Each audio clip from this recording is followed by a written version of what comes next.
दोबारा से पुरानी वर्ण व्यवस्था को ले आएंगे। मेरा ये मानना है कि ये लड़ाई हमारे 3 महापुरुषों का क्या स्टैचू या बुत लगाने तक सीमित नहीं, एक थाली में खाना क्यों नहीं खा सकते, इन्होंने बुतों तक सीमित रखा हुआ। हमें बजट के अंदर अधिकार चाहिए। जींद की माटी में जींद के नौजवान रणदीप जी, जो कर्नाटक में जीत का फार्मूला आप लोगों ने अपनाया, वही फार्मूला क्या हरियाणा और जींद में रहेगा? और जींद खासकर अगर हम 2005 की बात करें, उसके बाद से जींद लगातार कांग्रेस 0 पे है, उसको ऊपर उठाने के लिए आपके मन में किस तरह की योजना है? सम्मानित नागरिक गण, आप सबको मेरा सादर नमस्कार। आप देख रहे हैं सिटीजन मोर्चा टीवी न्यूज नेटवर्क। यह खबर केंद्र और हरियाणा के राजनीतिक गलियारों से जुड़ी हुई है। दरअसल कांग्रेस के राष्ट्रीय महासचिव एवं राज्यसभा सांसद रणदीप सिंह सुरजेवाला ने रविवार को जींद में ऐतिहासिक रानी तालाब पर स्थित भारत रत्न बाबा साहब डॉक्टर भीमराव अंबेडकर की प्रतिमा तले एससी समाज एकता मंच द्वारा दिए जा रहे बेमियादी धरने को संबोधित करते हुए भाजपा सरकार के लिए न केवल हरियाणा प्रदेश बल्कि केंद्रीय स्तर पर भी नया संकट खड़ा कर दिया है। रणदीप सुरजेवाला ने कांग्रेस पार्टी की ओर से ऐसी गुगली फेंक दी है जो पीएम मोदी और भाजपा के लिए ना उगलते बनेगी और ना ही निगलते। देश में सियासी चर्चाओं के अनुसार बहुत से राजनीतिक विशेषज्ञों का यह मानना है कि आज भाजपा का प्रमुख वोट बैंक पिछड़ा वर्ग और अनुसूचित वर्ग का ज्यादातर प्रतिशत है। हरियाणा में इसे कई बार गैरवर्ग विशेष अथवा गैर जाट के नाम से भी संबोधित किया जाता रहा है। ऐसे समय में राजनीतिक प्रहार करते हुए कांग्रेस सांसद रणदीप सुरजेवाला ने एससी और बीसी समाज को एक तरह से जागरूकता का पाठ पढ़ाते हुए कहा कि आज समाज के वंचित वर्ग को संत शिरोमणि गुरु रविदास, महर्षि वाल्मीकि एवं संत कबीर साहेब जैसे महापुरुषों की प्रतिमाएं और उनके नाम पर चौक निर्माण करवाने के लिए भी धरना देना पड़ रहा है। इससे काम चलने वाला नहीं है। सरकार को तत्काल प्रभाव से ये निर्माण शुरू करने चाहिए। यदि कोई अड़चन आती भी है तो सरकार कानून बनाकर उसे दूर भी कर सकती है। लोगों की भलाई के लिए कानून को बदल भी सकती है, बशर्ते सरकार की मंशा लोगों की भलाई करने की होनी चाहिए। रणदीप सुरजेवाला ने आरोप लगाते हुए कहा कि भाजपा सरकार वंचित वर्गों को अपने वोट बैंक के रूप में प्रयोग करते हुए केवल बुतों तक ही सीमित रखकर जाति और धर्म में उलझाकर रखना चाहती है। वास्तव में तो अब इन वर्गों को सरकार में उनकी जनसंख्या के अनुपात में हिस्सेदारी देने का समय आ गया है। उन्होंने कहा कि देश में अनुसूचित जाति व पिछड़े वर्गों को उनकी जनसंख्या के अनुसार ही बजट में हिस्सेदारी मिलनी चाहिए।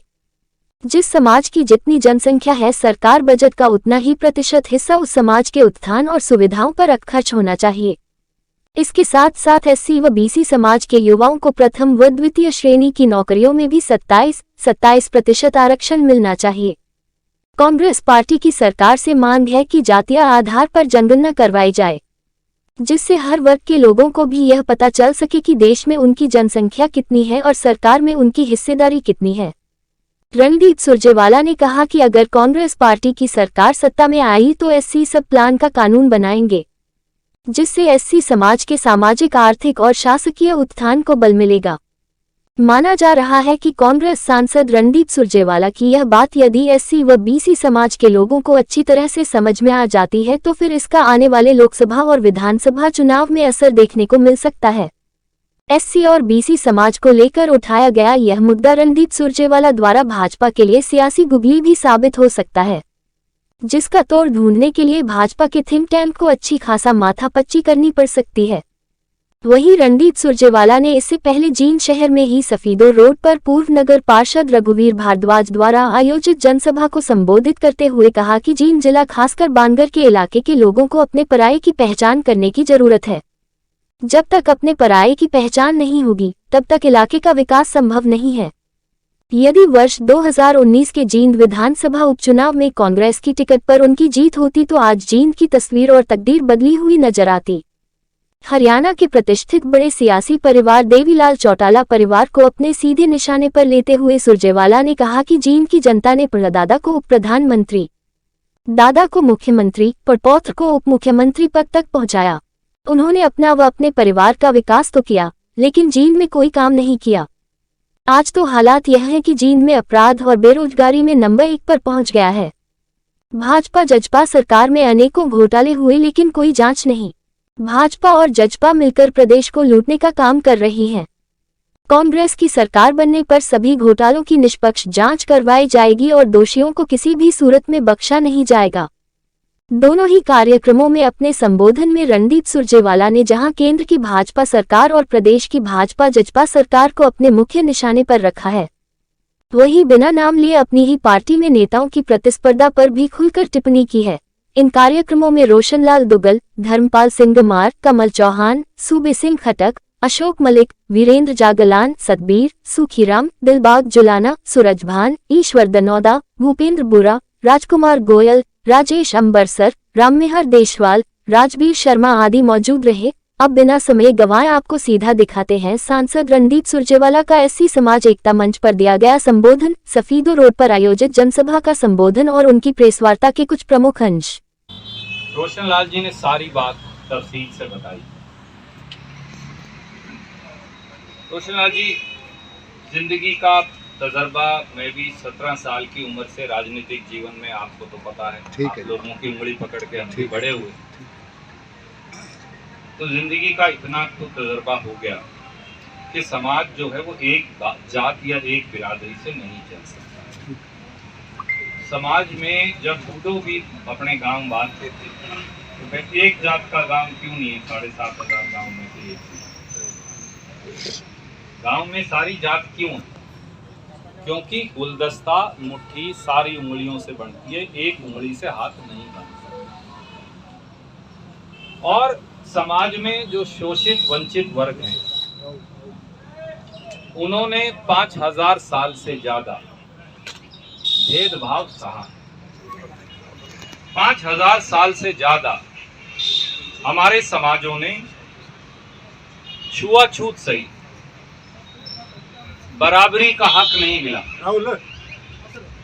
आजादी का जो संघर्ष था, कई लोग कहते हैं कि भारत को आजाद करने के लिए संघर्ष था, मैं नहीं मानता। अगर किसी ने महात्मा गांधी को ध्यान से पढ़ा और वो सारे व्याख्यान पढ़े जिनके लिए संघर्ष किया था, तो वो लड़ाई अंग्रेज के खिलाफ तो थी, पर जो एक मनुवादी व्यवस्था थी समाज में, समाज के अंदर इंसान और इंसान के अंदर जो भेदभाव था, छुआछूत थी, मंदिर में जाने की इजाजत नहीं थी, एक दूसरे को छूने की पर प्रतिबंध था, एक साथ बैठकर खाना खाने पर प्रतिबंध था, एक खाट पर बैठने का प्रतिबंध था।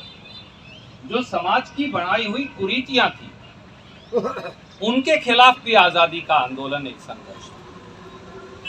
और जब यह देश आजाद हुआ, जब बाबा साहब इस देश के पहले कानून मंत्री बने, संविधान सभा में पंडित जवाहरलाल नेहरू, डॉक्टर राजेंद्र प्रसाद, मौलाना अबुल कलाम आजाद और बाकी सबके साथ जब संविधान के निर्माण की जिम्मेवारी उनको दी गई, उनकी योग्यता के आधार पर भी और समाज के प्रति बराबरी की जो उनकी पीड़ा थी उसके आधार पर भी। इसलिए आजादी का संघर्ष एक जन आंदोलन था, कुरीतियों के खिलाफ, अंग्रेज से भी ज्यादा। उन कुरीतियों से इस देश को, बेड़ियों को तोड़कर आजादी दिलवानी। संविधान में तो हमने लिख दिया, उस समय भारतीय राष्ट्रीय कांग्रेस ने जो संविधान बनाया उसमें तो हमने लिख दिया, पर सच्चाई कड़वी बात ये कि आजादी के 75 साल बाद बहुत सारे ऐसे व्यक्ति हैं जिनके मन से हम गुलामी की वो बेड़ियां नहीं काट पाया। उनको आज भी मानस में से बांस आती है, जात के आधार पर, चमड़ी के रंग के आधार पर, धर्म और जात के आधार पर आज भी उन लोगों को बांस आती है। दुर्भाग्य से 10 साल पहले, 9 साल पहले, जैसा रोशनलाल दुग्गल जी हमारे प्रधान जी कह रहे थे, वो सत्तासीन हो गए और अब उन्हें ये अहंकार होने लगा कि वो धर्म के आधार पर देश का बंटवारा करके जातियों को बहका लेंगे और दोबारा से पुरानी वर्ण व्यवस्था को ले आएंगे। मेरा ये मानना है कि ये लड़ाई, प्रधान जी सही कह रहे हैं, मैं सम्मान करता हूं, हमारे 3 महापुरुषों का क्या स्टैचू या बुत लगाने तक सीमित नहीं। आप जो ये लड़ाई लड़ रहे हैं, ये उसी मानसिकता और वर्ण व्यवस्था को तोड़ने की लड़ाई है। रणदीप दुग्गल साहब और कमल चौहान जी एक जगह क्यों नहीं बैठ सकते? एक थाली में खाना क्यों नहीं खा सकते? अभी भी बहुत सारे लोगों के दिमाग के अंदर वो गंदगी भरी है। अगर मैं गलत शब्द का इस्तेमाल नहीं कर रहा, गुस्ताखी कर रहा हूं। इसलिए प्रधान जी, आपने कहा, मैं सिर्फ आपकी जानकारी के लिए, आप उम्र में बड़े हैं, बड़े भाई समझ लीजिए, मुझे भतीजा मान लीजिए, छोटा भाई मान लीजिए, बराबर की बात है। मैं आपको एक बात कहना चाहता हूं। कांग्रेस पार्टी ने, मेरे पिताजी ने, सोनिया गांधी जी ने मुझे इस वर्ण व्यवस्था के खिलाफ लड़ने की ट्रेनिंग दी। आपने तो पिताजी के साथ काम किया, इसलिए मुझे खुशी है बताते हुए कि कैथल जिले में महर्षि वाल्मीकि जी का चौक भी है और सबसे बड़ा महर्षि वाल्मीकि सदन भी वही है।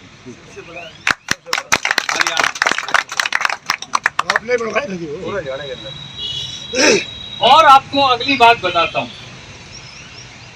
जो जाटों की धर्मशाला और वाल्मीकियों की धर्मशाला, उसकी सीर की दीवार है, बराबर उनको बाद में दी थी मैंने। वाल्मीकि सदन पहले बनाया था। जब मैंने महर्षि वाल्मीकि सदन बनाया, उस पर 3-4 करोड़, उसको कभी 36 बिरादरी आओ, ऐतराज कोई नहीं हमें। बहुत अच्छी, ठीक है। कोई भी बिरादरी आए, कोई गरीब भी आके शादी करे, हमें क्या ऐतराज है? क्योंकि साहब जो ये बारात घर है, ये 3-3 लाख रुपए लिया करते थे। मैंने उनसे दुगना तो बड़ा बनाया, पार्क बनाया, कमरे बनाए, रिश्तेदारों के बच्चा बेटिया के शादी करने जो है उनके ठहरने के लिए, और उनसे बढ़िया बनाए जो 3-3 लाख वाले। फिर कई आदमी यही मानसिकता के शिकार थे, बोले भाई साहब आपने इसमें महर्षि वाल्मीकि का नाम लिख दिया, हम ब्याह करने क्यों कराएंगे? तब 3 लाख दे दी कर को डोक के लिए। किसने कहा यार? महर्षि वाल्मीकि का नाम चंगा नहीं लगता, तब ना क्यों मैंने नौंदा देकर बुला रखे होता। हाँ, तुमको नौंदा दिया है, सही बात है। तारे को महर्षि वाल्मीकि जी का नाम पसंद नहीं तो ना ही हो भाई, तुम 3 लाख दो और बढ़िया जगह कर लियो, हमारी अच्छी नहीं लगती। हम तो महर्षि वाल्मीकि का नाम रखेंगे, तुम ना आना हो ना आना, ये अपने आप आने लगे। अब 36 बिरादरी आती है, बैकवर्ड समाज आता है, गरीबों की बस्तियां साथ है, वो आते हैं। इसी प्रकार से बाबा साहब अंबेडकर का चौक नहीं बनाने देते थे पहले, बाबूजी जब तक नहीं एमएलए बने। उन्होंने कहा मैं खड़ा हूँगा लठ लेके, यहाँ बनाओ। तो बाबा साहब अंबेडकर का एक बड़ा चौक शहर के बीचों बीच हमने बनाया। बोले मैं खड़ा हूँ लठ लेके, मैं देखता हूँ। वो खुद खड़े रहे, वहाँ कुर्सी डाल ली दुकान पे, वहाँ बोले मैं बैठा हूँ, करो चिन्ह, कोई परमिशन की जरूरत नहीं। इसी तरह से जितनी हमारी कच्छप समाज की बिरादरियां हैं, दूसरी बैकवर्ड की, अपने कहते हैं 36 बिरादरी हैं, मैंने 82 बिरादरियों को बगैर पैसे सरकार से एक भी लिए, 1 एकड़ से लेके आधा एकड़ से लेके 2 एकड़ तक की जमीन दे रखी है। बहुत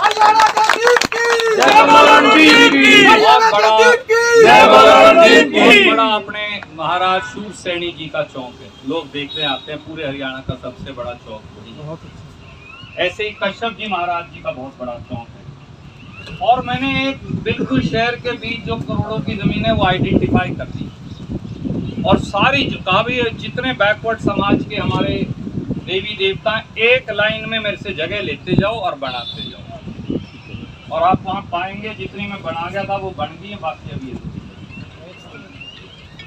सब बन गई। फिर मुझे बोले हाईवे के ऊपर और बनाना है, ठीक है जी, महाराज कश्यप में बनाओ, कोई पैसे की जरूरत नहीं, ग्रांट में ना समाज से पैसे ना कोई हाईवे वालों से परमिशन ले, ठीक है सर जी, कोई परमिशन की जरूरत नहीं।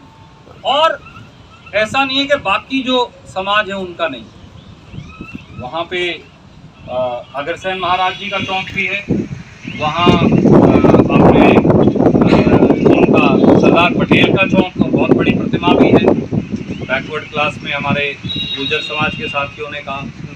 इसी प्रकार से हमारा प्रजापत समाज का चौक भी वहाँ पर है, पांचाल समाज का चौक और धर्मशालाएँ भी वहाँ पर हैं।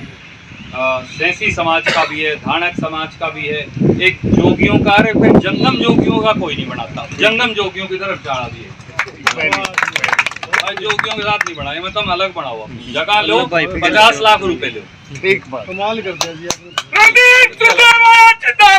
जिंदाबाद जिंदाबाद। तो समाज चलेगा सब 36 बिरादरी नहीं, वहाँ तो 82 बिरादरियों की धर्मशालाएं हमने बनाई। एक जो विशेष बात है ये आप चेक कर सकते हो, क्योंकि नहीं तो आदमी को देर नहीं आती।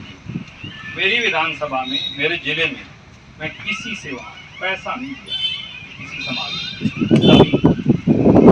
और किसी ने कहा मुझे भैया 50 लाख चाहिए, बेटा 60 चाहिए, बेटा 70 चाहिए, बेटा 80 चाहिए, जो उन्होंने मुंह से निकाल दिया वो पैसे उनको 2 दिन के अंदर। हरियाणा के सिर की। मैं आपसे आज ये कहता हूँ प्रधान जी, हाथ जोड़ के, आप यहाँ धरने पर बैठे, हम सब यहाँ समर्थन करने आए, बहुत अच्छी बात है, परंतु आपके धरने का हल निकलना चाहिए। निशाना वो है जिसका नतीजा निकले। गलत बात है बनी, नतीजा निकलना चाहिए। और अगर हमने 3 चौक बनाने हैं तो फिर वो चौक बनने चाहिए। बात का वजन है। हाँ बिल्कुल, ये आप यहाँ 6 महीने बैठे रहे, अपना धंधा भी छोड़े रखे, हाँ ठीक, समाज भी दुखी हो, तम भी दुखी हो, गर्मी में, सर्दी में, जाड़े में, आगे आगे जाड़ा भी आना है, तो उसका हल तो क्या है? किसान बैठे रहे 1 साल, तो उसका हल निकाल जाए ना वो। ठीक है। आज गरीब बैठा तो गरीब का भी हल निकलना चाहिए। मैं 2 सुझाव देने आया हूँ हाँ, आपके अजीज के तौर पर। धरना पे बहुत सारे साथी आ लिए, समर्थन हो लिया, सारी बातें हो ली। आइए, मैं रास्ते में भारद्वाज साहब से, मलिक साहब से, सबसे चर्चा, चौहान साहब से चर्चा करते आ रहा था कि इतने से बात नहीं बढ़ी। आइए एक बार जिले के इन तीनों समाजों के और बैकवर्ड समाज के सब साथियों को बुलाते हैं। आप मेरी जिम्मेवारी लगाओ, मैं क्या और आज होगी है 23 तारीख की, 1 हफ्ते में 29 हो जाएगी। 29 तारीख को 10 बजे बाबा साहब का लेके आशीर्वाद डीसी तक चलेंगे और उसको वार्निंग देकर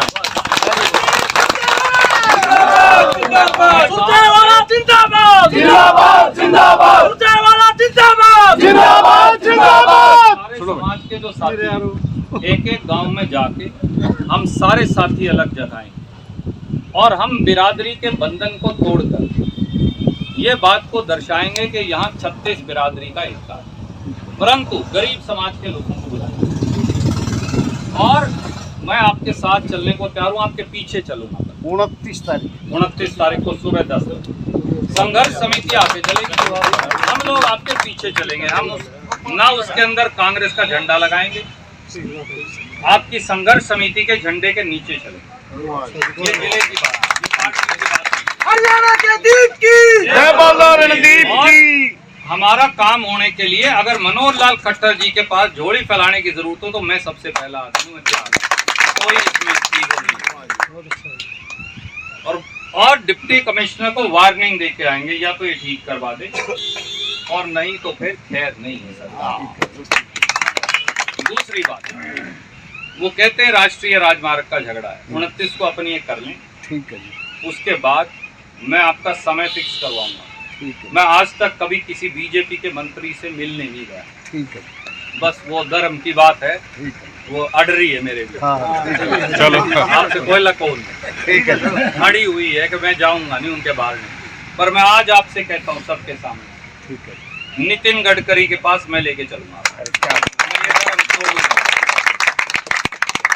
अपने काम के लिए मैं तोड़ूंगा। उसको कहेंगे भाई जो परमिशन देनी हो दे दे, इसमें क्या है,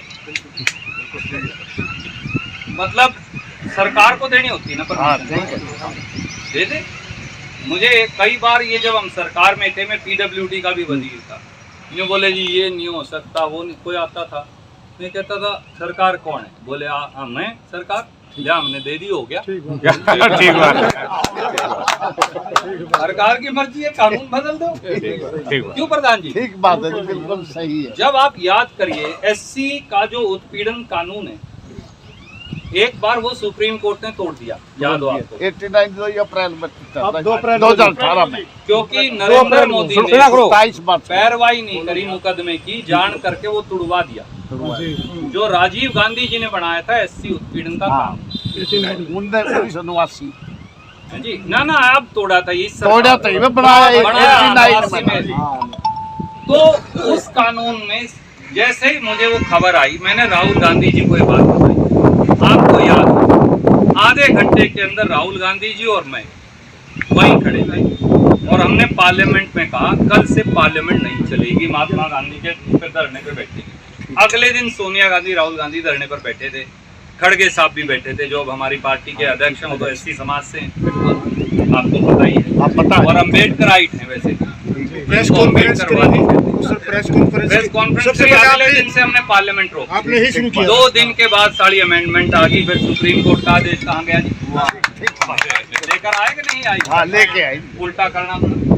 तो जो सरकार है वो कानून बढ़ा भी सकती है, बना हुआ कानून बदल भी सकती है। ये अख्तियार बाबा साहब सरकार में बैठे लोगों को देकर ठीक है, यही वोट की ताकत है। तो आप चलेंगे, मैंने कह दिया मैं अपना धर्म तोड़ूंगा, मैं आपके साथ चलूंगा, मैं टाइम लूंगा। धन्यवाद। मैं वोट इसके लिए धन्यवाद दिया। अगले वो कह के आऊंगा ना, कोई धन्यवाद नहीं, मैं आपका छोटा भाई हूँ, भतीजा हूँ, धन्यवाद तो हम करेंगे जी। तो इसलिए आप इकट्ठे चलेंगे। संघर्ष समिति का मैं टाइम लूंगा, 29 का ये अपना फिक्स हो गया, ये सरकार को देंगे चेतावनी। बैठ जा कोई बात बैठ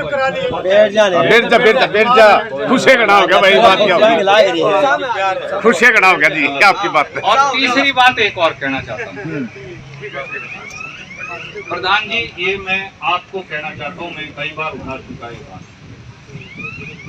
एससी का हमने 27% आरक्षण कर दिया था, वो तो संविधान में लिखा गया। बैकवर्ड क्लास का आरक्षण कांग्रेस ने 2 बार में बढ़ा के फाइनली मंडल कमीशन हमने 1992-93 में लागू कर दिया था, जो 27%। हरियाणा में क्लास 1, क्लास 3 और क्लास 4 में तो 27% है।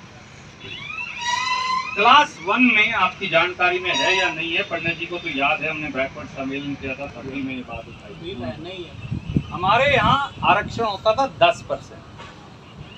फिर मैं जब प्रधान था कांग्रेस का, तो मैंने ये वायदा किया था, जब भजन लाल जी और मैं अध्यक्ष और कार्यकारी अध्यक्ष, फिर हमने कैबिनेट कमेटी बनाई और मैंने लड़ मर के उसको 17% कर दिया। अभी 17 है, क्लास 1 क्लास 2। मेरा ये कहना है, कश्यप का बेटा या बेटी, जांगड़ा का लड़का लड़की, अपने नाई का लड़का या लड़की, ठाकुर समाज का, पांचाल समाज का, प्रजापति समाज का, और जो हमारी बिरादरियां हैं 70-80 बैकवर्ड क्लास, ठीक है भाई, चपड़ासी क्लर्क बनने के लिए तो उनके पास है, तो फिर क्लास 1 क्लास 2 के लिए क्यों नहीं? आप भी ये मांग उठाइए, मैं आपसे वादा करता हूँ, कांग्रेस की सरकार आएगी, हम इसे विस्तारित करेंगे। Very good. ये मांग इससे अलग है, पर ये भी आपको उठाए रहेंगे लगातार। तो मेरा आपसे ये अनुरोध है, हाथ जोड़कर, जब आप बुलाओ सम्मेलन, मैं सबसे पहले आपसे एक वचन देके जाऊँ, हम बढ़ाएंगे इसका भाई। सबका स्थायी से तो इनका क्यों नहीं है बैकवर्ड, ठीक बात।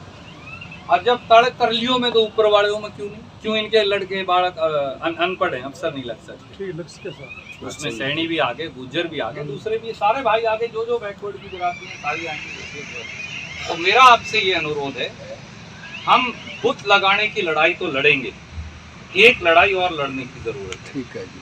आज मैं वो आपको एक निशाना सीमा की देके जा रहा हूँ, गूगल साहब की अध्यक्षता। सोनिया गांधी जी एक कमीशन की रिपोर्ट लागू करी थी जब कांग्रेस की सरकार थी दिल्ली में, और सरदार मनमोहन सिंह, उसके मुताबिक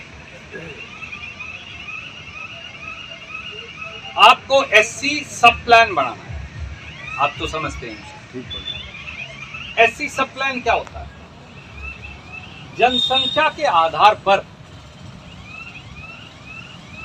एससी समाज के लोगों को सरकार के बजट का हिस्सा देना पड़ेगा। बहुत बढ़िया। अभी नहीं मिलता,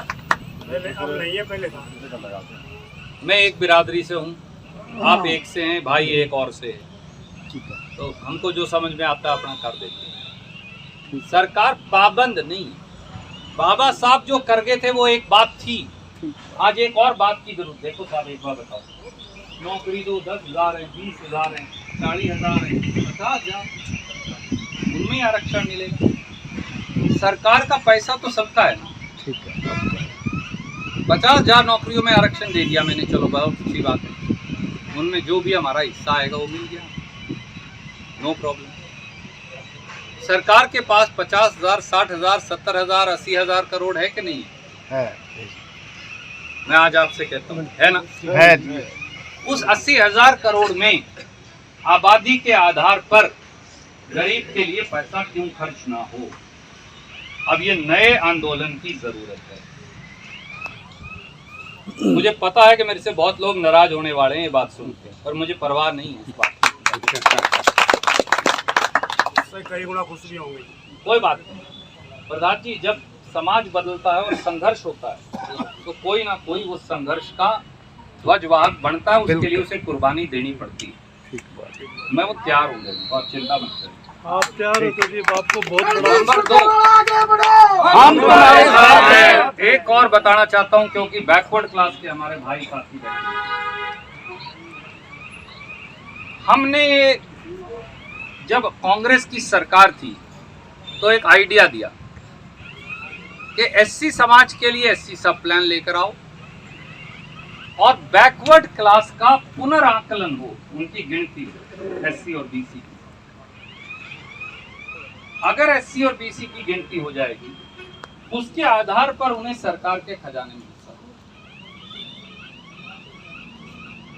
जो राहुल गांधी भी अब कहते हैं वो हमारा निर्णय है, राहुल गांधी जी के नेतृत्व में, जो अभी सरकार लागू नहीं कर रही। हमने वो सर्वे तो कर दिया, उसकी रिपोर्ट मोदी लिए बैठा है, वो रिलीज नहीं करता, क्योंकि उससे ये मालूम चल जाएगा कि किसकी कितनी संख्या है। जब आपको मालूम चल जाएगा आपकी संख्या कितनी है तो आप फिर हिस्सेदारी भी उतनी मांगेंगे। बिल्कुल समझ में आई जी बात? बिल्कुल। इस बात, इन दोनों बातों का संघर्ष एससी बीसी समाज को करना पड़ेगा। राहुल गांधी इस संकल्प को लिए हुए हैं, वो प्रधानमंत्री कह रहे हैं मुझे बनाए ना बने मैं ये बात पूरी करवाऊंगा, तो इस बात का संघर्ष मिलकर हमें करना। मैं इस बात का विश्वास रखता हूँ, इसलिए आपको ये बात कह रहा हूँ। सरकारों में आप अनबोल मत रहिए, कृपया बोलना शुरू करिए। मेरे बुजुर्गों, मेरे भाइयों, सुनिए, जागिए, संघर्ष करिए, जोर से बोलिए, हमें बुतों तक सीमित मत रखे समाज। आप करना, मैं आगे वाली बात कह रहा हूँ। हमें तो इन्होंने बुतों तक सीमित रखा हुआ, हम बुतों तक सीमित नहीं है, हमें बजट के अंदर अधिकार चाहिए।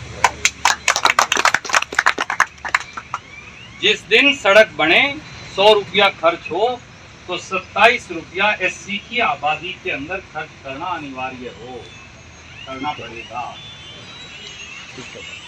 समझिए जी, कानून चाहिए। एससी सब प्लान का कानून बनाऊंगा जिस दिन मेरे हाथ में बात आ जाए।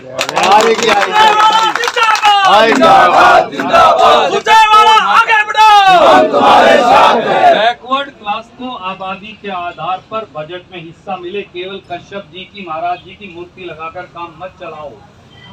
ये हमको बेवकूफ बना रहे हैं जो सत्ता में बैठे लोग हैं। हम मूर्ति के लिए ही संघर्ष कर रहे हैं यार, तो हमें सत्ता में हिस्सेदारी कब मिलेगी? बिल्कुल ठीक साहब, ठीक है। अभी तो हम मूर्ति के लिए ही संघर्ष कर रहे हैं। आप करना, मैं आज आपसे पूछता हूँ, हेलो, आप तो हमें जिगान लग रहे हो तो जी। सत्ता में हिस्सेदारी कब लोगे? आप ही दिलवाओगे सरकार, आपने ही सत्ता के अंदर हमें हिस्सेदारी चाहिए, हमारी संख्या के आधार पर, और उसके लिए सर्वे हो, गिनती हो, गिनती हो के संख्या के आधार पर आपको मिले। हम सब इस बात के लिए संघर्ष करेंगे। तो कल का अब अपना हो गया पक्का, अपना हो गया 29 का पक्का। 10 बजे चलेंगे, चेतावनी देंगे, उसके बाद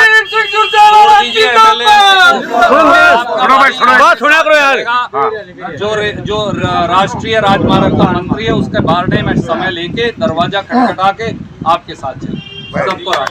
हमारे अग्रवाल समाज के अध्यक्ष राजकुमार जी, सैनी सभा के अध्यक्ष दिलीप सिंह सैनी जी, अनाज मंडी के प्रधान सत्यनारायण जी,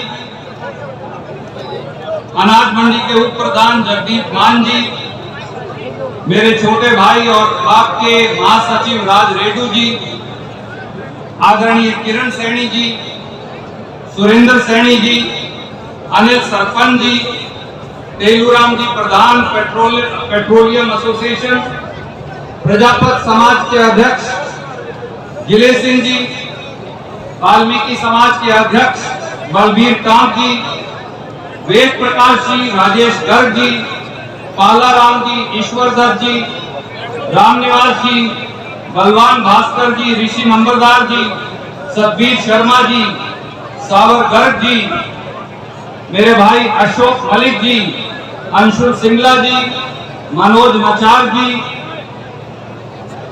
श्रीचंद जैन जी, दिनेश मिनी जी, गुलशन फरूखी जी, जोगिंदर सैनी जी, नार सिंह संधू जी, भाई काला पिंडारा जी, संदीप हैबतपुर जी, वीरेंद्र रायचंदवाड़ा जी, वीरेंद्र ढिल्लो जी, सूरज रेड्डू जी, रामपाल झील जी, नरेश बीबीपुर जी, सुशील कौशिक जी, अनिल कुंडू जी, धर्मपाल शर्मा जी, शशि शर्मा जी, राय सिंह जी, अमनदीप बेलरखा जी, उमेश रेड्डू जी, बलबीर दैया जी, पंकज बिडान जी, मंजीत दुहन जी, दलबीर जी नन्ना, वेद फौजी जी, मास्टर सुभाष बदाना जी, बलराज शोरान जी, सुभाष जान जी, राय सिंह जी, रामपाल राणा जी, आजाद मलिक जी, शालू गर्ग जी, संदीप सांगवान जी, सतीश कंडेला जी, अनिल जागलान जी, ताराचंद गंगोली जी, जितेंद्र कुंडू जी, राकेश कंडेला जी, मैं आप सबका हृदय की गहराइयों से जींद की इस ऐतिहासिक धरती पर आपका अभिनंदन करता हूं, आपको नमस्कार करता हूं, आपको वंदन करता हूं।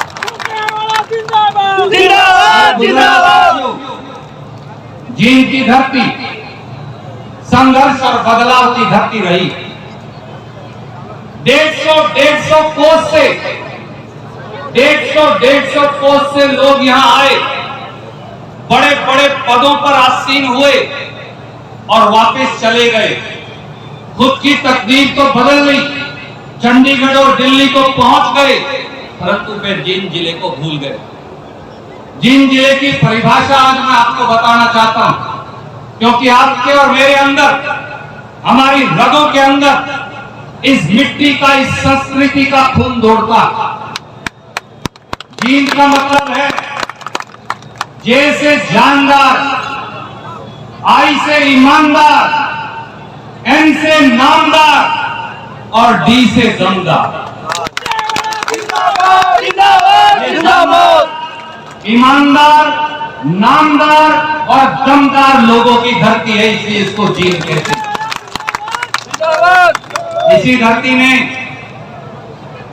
धरती ने परदादा को डिप्टी प्राइम मिनिस्टर बनाया, दादा को मुख्यमंत्री बनाया, पोते को उप मुख्यमंत्री बनाया।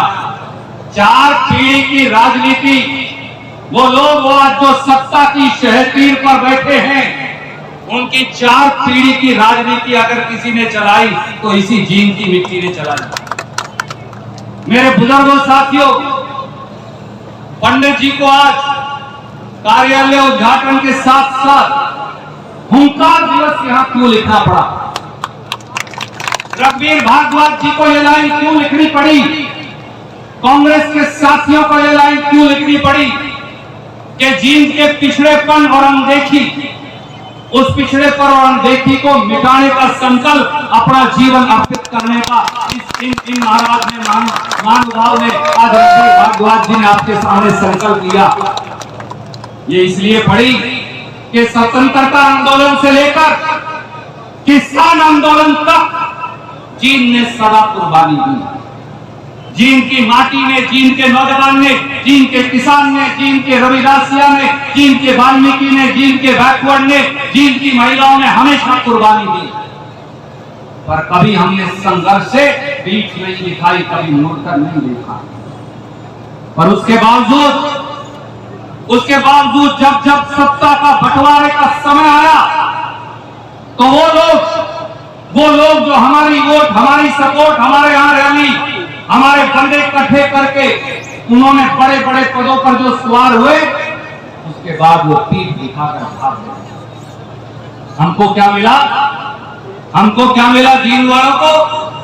झूठे झांसे, झूठे वादे, बेरोजगारी और लाचारी। मैं आपका बेटा रघुवीर भारद्वाज, मैं हम सब जो इस मंच पर बैठे, आज आपको हाथ जोड़कर एक ही आह्वान करने आया हूं, इकट्ठे होकर आइए, इसका सर फोड़ दें, बेरोजगारी का, लाचारी का, बेकारी का और इस सारे पिछड़ेपन का। मेरे बुजुर्गों साथियों, पिछले चुनाव के अंदर भी पहले हमने परदादा पर विश्वास किया, फिर दादा पर विश्वास किया। पिछले चुनाव में हमने कहा शायद बदल गए हैं तो पोते पर भी विश्वास करें। और सारी सीटें जजप्पा और भारतीय जनता पार्टी की झोली में डाल दी। मैं आज आपसे पूछता हूं, आपका एक अजीज, जिनका एक नौजवान, क्या एक आदमी भी ऐसा है जो एक कह दे खड़ा होकर कि दुष्यंत चौटाला ने यह कहकर जींद जिले से, हरियाणा से वोट मांगी थी, ये वोट लेकर फिर वो खट्टर साहब की गोदी के अंदर बैठ गया? क्या एक आदमी कह सकता? वोट लिए भारतीय जनता पार्टी को यमुना पार करवाने का वादा करके और उसके बाद सत्ता की मलाई खाने के लिए उसी की गोदी में जाकर बैठ गया। खट्टर साहब कहते थे दोनों भाइयों को हथकड़ी लगाऊंगा, ये कहा करते थे खट्टर साहब को यमुना पार करवाऊंगा। और हमारी वोट के लिए भोले भाले जींद के लोगों ने, हरियाणा के लोगों ने, नारनौल, बुकलाना, बरवाड़ा के लोगों ने, टोहाना के लोगों ने, कैथल के लोगों ने, हम सब ने विश्वास कर लिया बांगर की इस धरती ने। और आखिर में सबसे पहला खंजर हमारे विश्वास के अंदर घोंपा। जनादेश का, लोगों की सेवा का, पर काम क्या कर रहे हैं? करोड़ों अरबों इकट्ठे करने का। कोरोना के अंदर जींद के लोग तड़पते रहे। उचाना से जो डिप्टी चीफ मिनिस्टर है, जींद की नुमाइंदगी करता है, वो दारू बेचकर रुपये कमाता रहा, वापिस ना उचाना आया, ना नरवाना आया, ना जींद चूल्हा आया, ना सफीदों।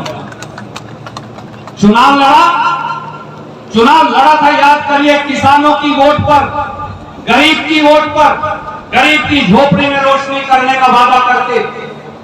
और जब नरेंद्र मोदी और मनोहर लाल खट्टर जी ने तीन काले कानून हिंदुस्तान और हरियाणा के किसान के खिलाफ लेकर आए, जब देश का पूरा किसान, जब लाखों की संख्या में हमारे बेटे, ताऊ, काका, दादा, भाई, बहन, मां दिल्ली के बॉर्डर पर पड़े थे, तो ये लोग क्या कर रहे थे? जो जींद की वोट लेकर गए थे, उन किसानों के रास्ते में कीले और लश्कर बिछवा रहे थे, बड़े बड़े बुलडोजर से रोड़े लगवा रहे थे, रोड बंद करवा रहे थे।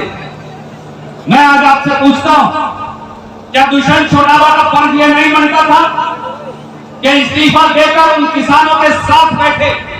दलबीर जी यहां मौजूद हैं, हमारी कंडेला खाप के प्रधान जी यहां मौजूद हैं, किसान संगठनों के प्रधान यहां मौजूद हैं। क्या इनका फर्ज नहीं था? इनको देशद्रोह के मुकदमे के अंदर जेल की सलाखों के पीछे भेज दिया। खट्टर साहब और दुष्यंत चौटाला ने क्या किसान के आंसू पहुंचने का फर्ज नहीं था? परंतु हेलीकॉप्टर से उस किसान के बेड़े के ऊपर से निकल जाते थे। 700 किसान शहीद हो गए, 700 माताओं के माथे का सिंदूर मिट गया, भाई बहनों के भाई छिन गए। तब जाकर हमने अपने खून से नरेंद्र मोदी और भाजपा को किसान की जोड़ी पर झुकाया था। ये लोग गद्दार हैं किसानी के, क्योंकि इन गद्दारों ने उस भारतीय जनता पार्टी का साथ दिया। क्या ऐसे लोगों से हम उम्मीद कर सकते हैं कि जींद जिले का या हरियाणा का ये भला कर सकते हैं? चुनाव लड़ा नौजवानों के नाम पर हो क्या रहा है? रोज पेपर लीक होते हैं, रोज ये जो नौजवान खड़े हैं इनका भविष्य मंडी के अंदर भाजपा और जजपा बेचती है। हर रोज बच्चों की जिंदगी मंडी में बोली लगाकर बेची जाती है। खट्टर साहब और दुष्यंत चौटाला के कान पर जू नहीं गई। हरियाणा पब्लिक सर्विस कमीशन, जिसका नाम हेरा फेरी सर्विस कमीशन है, उस हेरा फेरी सर्विस कमीशन के दफ्तर में मैं कहा करता था और यह साबित हुआ, करोड़ों रुपए अटैची में पकड़े गए। करोड़ों रुपया, ये करोड़ों रुपया किसका है? ये किसी गरीब बैकवर्ड क्लास की कमाई हुई कीमत है उसकी जिंदगी की। गरीब हरिजन, गरीब रविदासिया, गरीब वाल्मीकि की कीमत है। गरीब जांगड़ा, गरीब सुनार, गरीब तेली, गरीब नाई, गरीब किसान, गरीब दुकानदार, उसकी पूरी जिंदगी की कमाई है जो खट्टर साहब भाजपा जजपा को उन्होंने चढ़ा दी। क्या हुआ? क्या आज तक किसी दोषी को सजा मिली? 42 बार पेपर लीक हुए, 3 बार भारतीय जनता पार्टी और जजपा की सरकार ने एसआईटी बनाई। मैं पूछता हूं आज इस मंच से, क्या एक आदमी को सजा मिली? एक आदमी को दारू पिलाकर यहां भेज देंगे, वो समझते हैं कि उससे हम घबरा जाएंगे, हमारे सीने पर गोलियां मारो, हम तो भी डरने वाले नहीं। धरती के पैदा हुए हम तुम्हारे साथ हैं। जिंदाबाद, जिंदाबाद। मेरे बुजुर्गों साथियों, मुझे नहीं पता आपका खून खोलता क्यों नहीं। अब खट्टर साहब और दुष्यंत चौटाला की यह हिम्मत भी हो गई कि वो हमारी बेटियों की छातियां मापेंगे। डिप्टी रेंजर और फॉरेस्ट रेंजर के लिए पहली बार हिंदुस्तान में एक कानून आया। हरियाणा पुलिस में बेटियों की छातियां नहीं नापी जाती, सीआरपीएफ बीएसएफ में नहीं मापी जाती, किसी पुलिस फोर्स में प्रधान जी नहीं मापी जाती। अब खट्टर साहब और दुष्यंत चौटाला कहते हैं कि वो हमारी बेटियों के सीने पर फीता लगाकर उनकी छातियां मापेंगे। इससे ज्यादा भी कोई शर्म की बात हो सकती है? लानत है ऐसी सरकार और ऐसे हुक्मरानों पर। मैं इन नौजवानों से कहता हूं, मेरे भाइयों से, भतीजों से, छोटे भाइयों से, आपका खून नहीं खोलता ऐसी सरकार के सामने। और 23 महकमे लिए बैठा इस सरकार में। क्या बता सकता है जींद के लिए क्या किया? 23 महकमे है जींद जिले में, हर हल्के में 4-4 काम भी करवाता तो 15-15, 20-20 काम एक हल्के के बंदे आ जाते। आज तक 23 क्या 2 काम नहीं। हाँ, केवल दारू बेचते हैं, प्रॉपर्टी डीलिंग करते हैं और धंधा करते हैं। अब कहता है 46 सीट दो, सीएम बन जाऊंगा। ओ भाई, 10 दी थी, पूरी सरकार बेच दी, 46 दे दी तो हरियाणा बेच देगा। हम पागल दिख रहे हैं। और जजपा से भी बड़ा धोखा। मेरे बुजुर्गों, काका ताऊओं, दादो, भाइयों, छोटे भाइयों, भतीजों, बहनों, माताओं, सुन लीजिए, जजपा से भी बड़ा धोखा। आपके पीठ में नहीं, आपकी छाती में अगर खंजर किसी ने घोंपा है तो वो भारतीय जनता पार्टी और खट्टर साहब की सरकार है।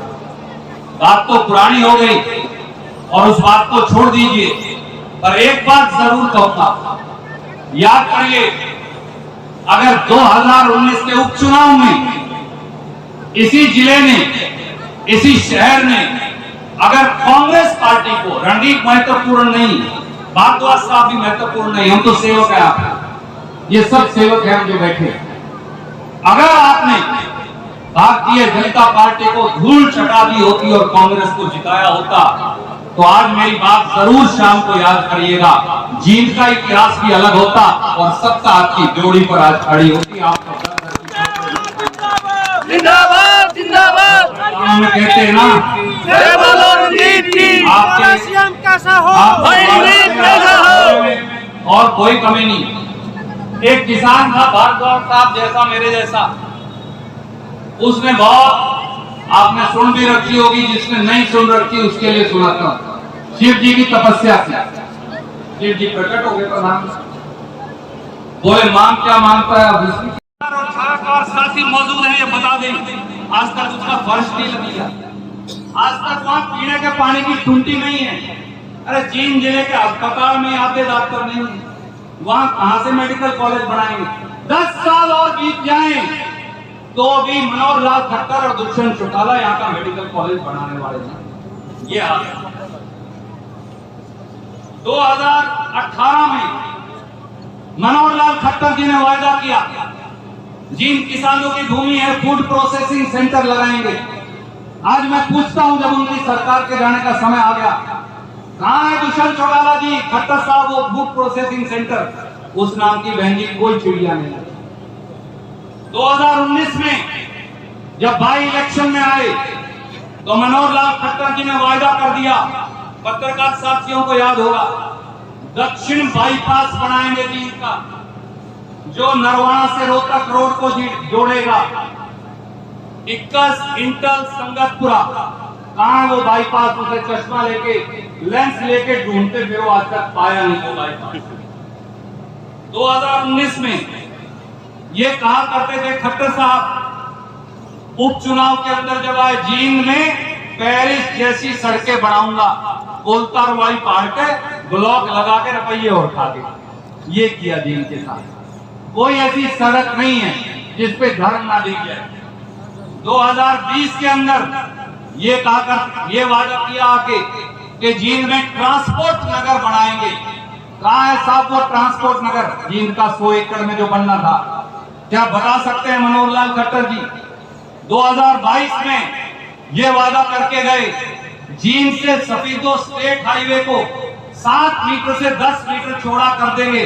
वो कागज की फाइल ही गुम होगी, ना चौटाला को पारी और ना मनोहर लाल खट्टर साहब को पारी। 2022 में फिर आए भाजपा वाले, वादा करके गए जींद की शुगर मिल जो है वो 16,500 क्विंटल से बढ़ाकर 22,000 क्विंटल गन्ना पीड़ेगी, ताकि हमारे किसान भाइयों को कहीं जाना ना पड़े। उस मशीन को जंग लग चुका है, वो कभी खरीदी नहीं गई। अभी लोहे की कान से लोहा खरीदने गए हुए खट्टर साहब। उसके बाद फैक्ट्री लगाएंगे, फिर लोहा बनेगा, फिर मशीन आएगी, शायद 150 साल और लग जाएंगे। सफीदों के अंदर आए, जलसा कर गए, बोले पैरामेडिकल बनाएंगे। विधानसभा बना नहीं, विधानसभा में हमने सवाल पूछा, बोले बनाने की कोई जरूरत नहीं, सफीदों में कोई लोड नहीं है। सफीदों में बोले पोल्ट्री का धंधा करते हैं सबसे ज्यादा किसान, पोल्ट्री का रिसर्च सेंटर बनाएंगे। कहाँ है वो रिसर्च सेंटर? मुझे लगता है वो जापान में बनने गया हुआ है, वहां से चला होगा, पैरे चल के आएगा। शायद अभी 10 से 20 साल खट्टर साहब लग जाएंगे। सफीदों के दोनों ब्लॉकों में बोले 10-10 करोड़ देके जाऊंगा, मुख्यमंत्री ने कहा। ये तो कोई औखा काम नहीं था। आज तक सारी पंचायतें सफीदों की गुहार लगाए खड़ी हैं, 1 रुपया किसी सरपंच के खाते में नहीं गया। जुलाना के अंदर गतौली में बोले महिला कॉलेज बनाएंगे। कहाँ है महिला कॉलेज भाई साहब? आज तक ना उसकी ईंट है, ना रोड़ा है, ना पत्थर है। कब लड़कियां, कब वो बढ़ेगा, कब हमारी बेटियां पढ़ेंगी। अनाज मंडी जुलाना में गोडे गोडे पानी खड़ा रहता है। खट्टर साहब वादा करके गए सारा जल भराव खत्म हो जाएगा। दुष्यंत चौटाला भी जलसा करके के आया, आज तक कुछ नहीं हुआ। विधायक का जो गांव है जुलाना का, उसका खुद का CSC खा के ले गए और किसके काम करवाएगा? जो जजप्पा का विधायक है अपने नाम की, उसकी CSC लेगी सरकार उठा। जुलाना में स्टेडियम बनाने का वादा करके आए, आज तक वो स्टेडियम नहीं पाया। बालक जो है बैट बॉल लिए, वॉलीबॉल लिए घूमने लग रहे हैं, नेट कहां से लगा हुआ बोले अभी कोई पता नहीं। उचाना के अंदर मंत्री भी है, डिप्टी चीफ मिनिस्टर भी है, महकमे का वजीर भी है, बोला बाईपास बनाऊंगा। कहाँ है भाई वो मनोज? आज तक वो बाईपास पाया नहीं। उचाना वाले, नरवाना वाले रोज तोड़ने जाते हैं, रोज बना पाता, रात को सवेरे फिर गुम हो जाता, पा ही नहीं रहा। उचाना में पत्थर भी लगा हुआ। उचाना में बोले स्टेडियम बनाएंगे, उचाना में सरकारी कॉलेज बनाएंगे, कुछ नहीं मिला। यही नरवाना की हालत है। भारतीय जनता पार्टी ने अगर हमें कुछ दिया तो केवल और केवल धोखा दिया। और एक बात और कहना चाहता हूं, जींद को अगर कुछ मिला भाजपा और जजप्पा के शासन में, तो मिली गुंडागर्दी, दारूबाजी, नशेबाजी और इसके साथ साथ विरोधी और हत्या। ये खड़ा है मेरा भतीजा श्याम सुंदर बंसल का लड़का, इस मंच के ऊपर आज आया, इनके पिता की दिन दहाड़े हत्या हो गई।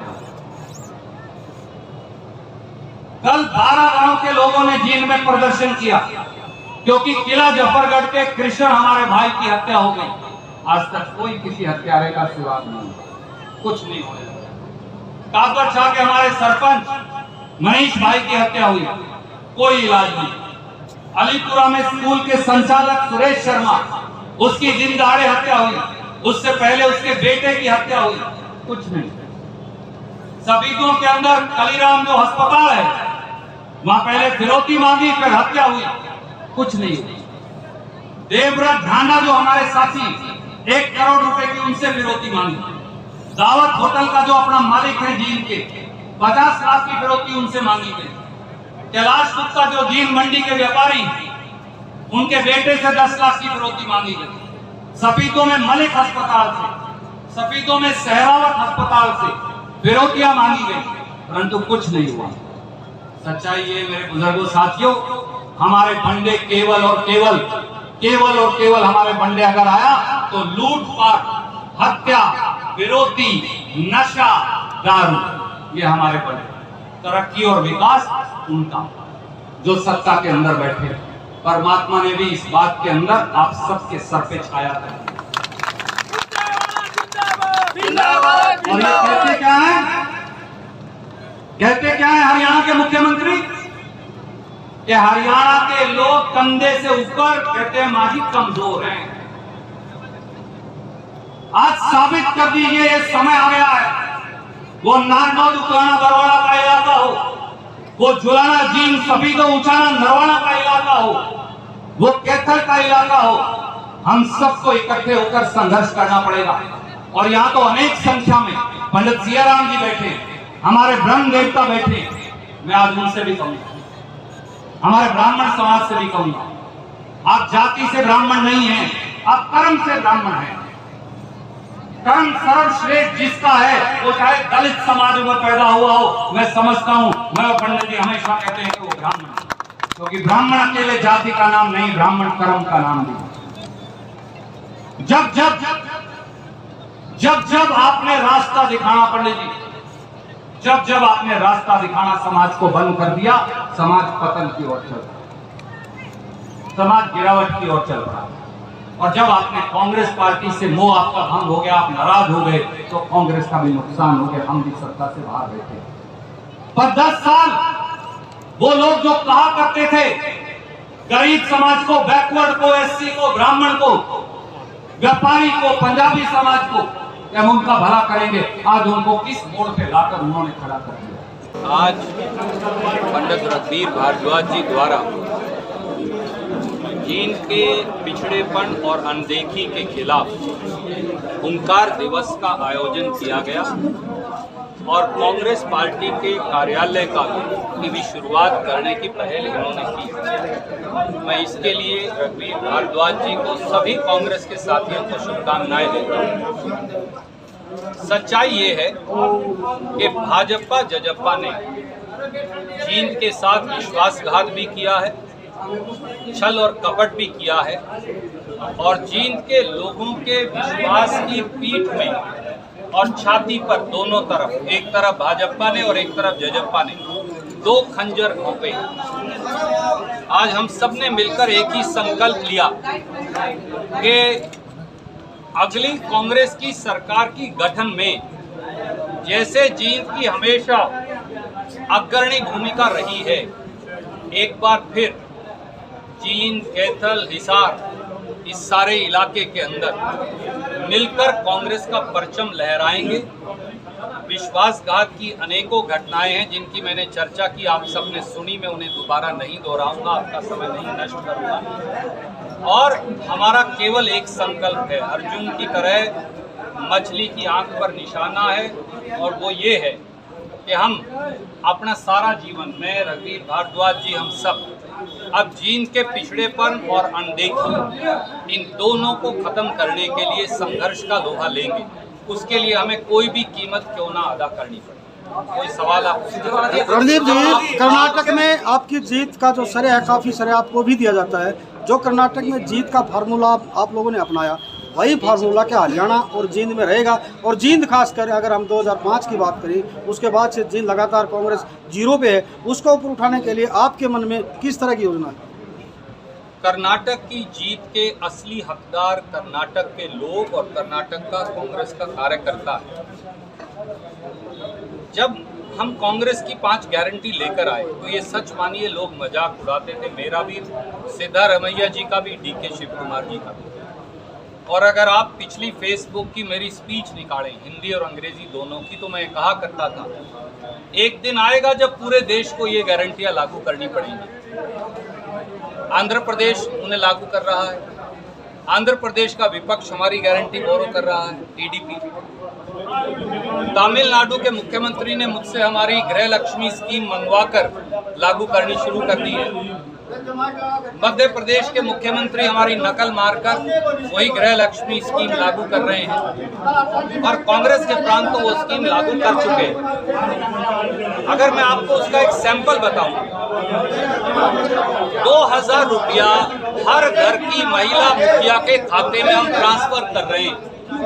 1,35,00,000 महिलाओं को, अपने प्रदेश की आबादी 2.5 करोड़ है, 1,35,00,000 परिवारों या महिलाओं को हम 32 से 34,000 करोड़ हर साल देंगे। उसकी रजिस्ट्रेशन अब चालू है।